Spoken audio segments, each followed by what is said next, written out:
En juin dernier, Vincent échange avec un autre homme sur une application de rencontre pour LGBT. Ils finissent par se donner rendez-vous dans un parc, mais ce qui attend Vincent n'a rien d'une rencontre bienveillante. Au moment où je suis arrivé dans le parc, il y a deux personnes qui m'ont sauté dessus. J'étais assis sur un banc, comme maintenant, il y avait une personne qui était à ma gauche, une à ma droite. Et dès que j'essayais de me lever, en fait, elle me rasseyait sur le banc, qui en plus était armée d'une arme blanche, donc un couteau. Et donc, qui ont volé mon GSM aussi, qui m'ont insulté, humilié, frappé, molesté.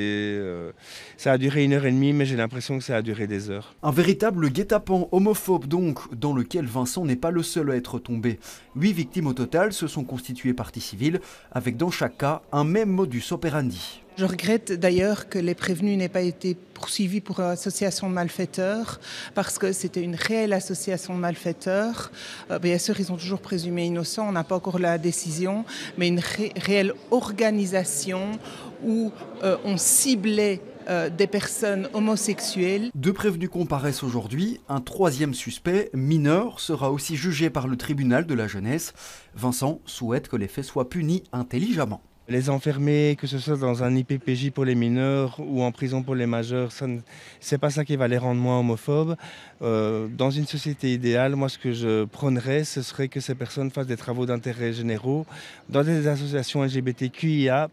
Il préconise aussi davantage de sensibilisation avant que les faits ne soient commis, un point sur lequel la SBL ex-aequo le rejoint, mais la structure plaide aussi pour davantage de prise en charge après les agressions. Nous, on s'est retrouvés l'année dernière confrontés à des victimes qui étaient en recherche de soutien, de soins.